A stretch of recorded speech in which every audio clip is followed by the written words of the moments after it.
buka YouTube sekarang iklannya pinjaman online semua. Astagfirullah, astagfirullah. Riba teman-teman. Dan riba itu dosa, satu dari dua dosa yang Allah ancam dalam Al-Quran. Kalau kamu nggak berhenti aku perangi, kata Allah. Nih jangan main-main sama urusan riba. Ayo nih, mana dia nih, emak-emaknya nih yang suka kredit panci, yang suka hutang-hutang online nih, pinjaman online atau pinjaman berbunga, pinjam uang di bank, pinjam uang yang dijanjikan inian ya, apa sih namanya, bunga gitu. Teman-teman saya sekalian tuh haram tuh. Dan jangan main-main teman-teman saya sekalian. Haramnya bukan dosa kecil, tuh dosanya gede. Sampai katanya para ulama, salah satu dari dosa-dosa tertinggi yang bisa dipastikan pelakunya matinya tidak husnul khotimah. Dalam Al-Quran, saya baca nih di Quran nih. Oh, saya baca Quran dan insya Allah banyak yang ngerti artinya. Saya baca Quran. Di dalam Quran hanya ada dua dosa loh yang disebutkan sama Allah. Kalau kamu nggak berhenti, aku perangi kamu, kata Allah. Fa ilam tantahu fa'danu biharbin minallahi ta'ala wa rasulih. Kalau kamu nggak berhenti, aku ajak kamu perang. Orang diperangin sama Allah tuh gimana ceritanya bisa menang? Orang diperangin sama Allah tuh hancur sehancur-hancurnya hidupnya teman-teman. Dosa apa itu Ustazah? Yang pertama dosa ngebunuh Nabi. Yang namanya orang tuh dosa paling gede ngebunuh Nabi. Udah kebayang kayak apa dosanya? Nabi diutus sama Allah malah dibunuh sama dia. Orang yang ngebunuh Nabi Saleh, orang yang ngebunuh Nabi Daud, orang yang ngebunuh Nabi Zakaria, orang yang ngebunuh nabi-nabinya Allah Subhanahu wa taala, nabi dibunuh sama mereka. Itu teman-teman dosanya. Waduh, udah nggak kebayang deh, udah nggak kebayang. Dosa paling gede yang pernah ada di atas muka bumi ini ngebunuh nabi, kan begitu. Nah Allah bilang selain ngebunuh nabi ada satu dosa lagi yang Allah bilang kamu nggak berhenti aku perangi, kata Allah. Apa itu? Riba. Allah tuh habisnya bilang mengenai dosanya riba, Allah bilang fa illam tantahu fa'dhanu biharbin minallahi ta'ala wa rasulih. Kalau kamu nggak berhenti utang-utangan online, kalau kamu nggak berhenti utang-utang riba, apalagi kamu yang ngeribain duit kamu, aku ajak kamu perang, kata Allah. Aku kumandangkan genderang perang sama kamu, wa rasulih, dan aku ajakin Nabi Muhammad buat perangin kamu. Ibu-ibu, jangan sampai kamu hadir majelis maulid, kamu bilang pengen biar dicinta sama Nabi Muhammad. Kata Nabi Muhammad, gimana kamu bisa aku cinta? Kamu malah lagi aku perangin. Karena kamu ngutang-ngutangin duit sama umatku dengan bayaran gantian berupa bunga. Kamu jeret leher orang-orang dengan pinjaman-pinjaman dari kamu itu. Aku ajak perang sama kamu, gak usah nyari cintaku, kata Nabi. Aku perangin kamu selama ini. Gimana ceritanya? Jangan bilang, ya ampun saya tahajud, saya ibadah, saya ini, saya itu. Tapi kalau kamu masih ngerjain dosa satu ini teman-teman, percuma. Makanya saya beneran marah nih kalau saya terus-terusin nih. Dah buruan, kalau masih ada yang tersangkut urusan pinjaman online atau urusan pinjaman offline, ya pokoknya hutang piutang dengan riba. Mau kamu yang berhutang, apalagi kamu yang menghutangi, segeralah bertaubat kepada Allah Subhanahu wa taala. Tinggalin, cepetan, buruan. Sebelum kamu jadi kebiasaan, sebelum jadi karakter. Si fulana, siapa dia? Oh, tukang renten itu. Ah, tuh sebelum jadi gitu. Sebelum jadi karakter. Buruan, segera taubat sama Allah Subhanahu wa taala sebelum datang ajal menjemput kamu. Udah teman-teman, nggak usah pakai habisnya ustazah kalau saya nggak pinjem-pinjeman kayak begitu tuh ustazah, saya nggak punya apa-apa.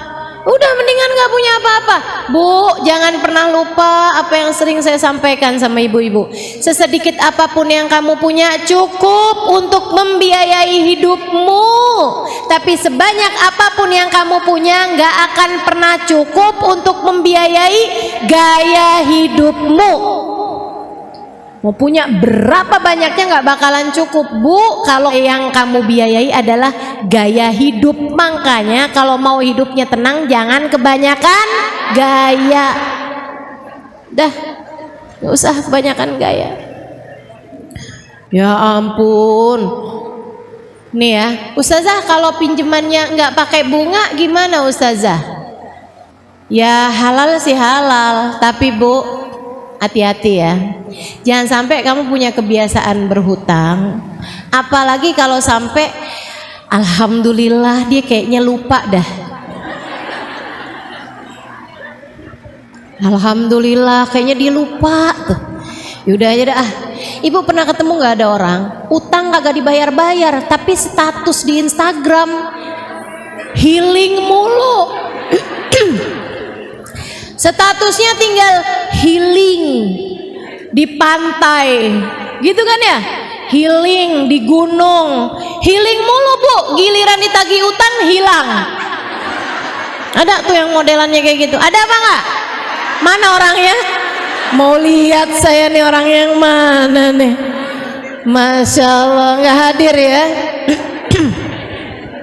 Dah nggak pakai deh, nggak pakai. Yang punya utang buruan bayar, buruan bayarin, buruin bayaran, buruan bayarin. Jangan berani mati bawa utang Bu. Nabi aja nggak mau nyolatin, Nabi aja nggak mau nyolatin. Sahabat kalau mati tuh, Nabi pertanyaannya satu, punya utang apa enggak? Oh dibilang nggak punya Rasul, ya udah deh saya sholatin, gitu. Tapi kalau dibilang maaf Rasul dia punya utang, enggak saya nggak mau nyolatin. Ya Rasul kesian nih di saudara saya Rasul, masa nggak nyolatin? Enggak saya nggak mau nyolatin orang mati bawa utang. Kenapa Nabi sampai nggak mau nyolatin orang mati bawa utang? Bu, ini kamu kalau hidup di zaman Nabi nih Bu, kamu nggak disolatin loh Bu kalau mati bawa utang. Ibu mau gitu? Astagfirullah, jangan sampai Bu, pokoknya jangan berani dah mati bawa utang. Jadi gimana nih Ustazah? Udah nggak usah pakai utang nih ibu-ibu sekalian, biasa-biasa aja yang ada kita pakai, yang nggak ada ya udah, enggak. Ya udah nggak apa-apa kok. Gini di majelis taklim nggak ketahuan mana kerudungan mahal mana yang murah.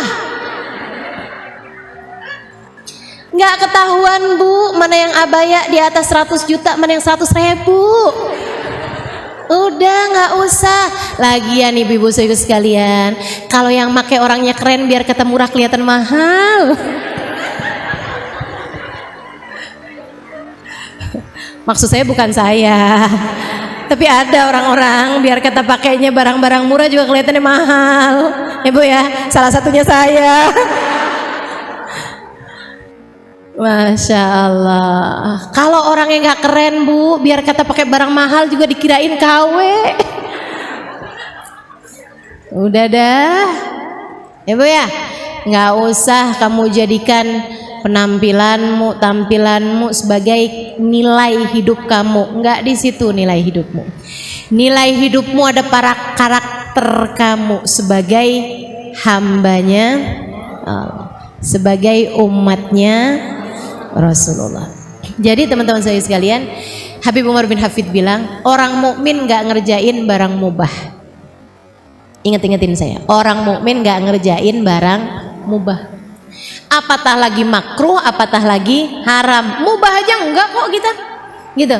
Kenapa orang mukmin nggak ngerjain barang mubah? Karena di saat dia mengerjakan perbuatan mubah sekalipun niatnya bagus, adabnya bagus, sehingga dia berpahala semuanya. Ya. Dan itu semuanya tuh kebiasaan yang dilahirkan dari perbuatan, perbuatan yang dilahirkan dari awal tindakan itu semuanya bergantung dari niat. Nah, si niat ini nih berdasar dari perspeksi, berdasar dari masyhad, berdasar dari sudut pandang. Maka ibu-ibu kalau pengen ngebenerin hidup, benerin niatmu. Dan kalau kepengen ngebenerin niatmu, maka benerilah cara pandangmu. Makanya kenapa ngaji penting, membuatmu tahu harus memandang dengan cara bagaimana. Gitu. Kenapa ngaji penting? Membuat kamu bisa ngerti cara memandang sesuatu, Bu. Gitu ya, Bu ya. Yang mesti dibenerin tuh ibu-ibu sekalian. Sekarang gini deh.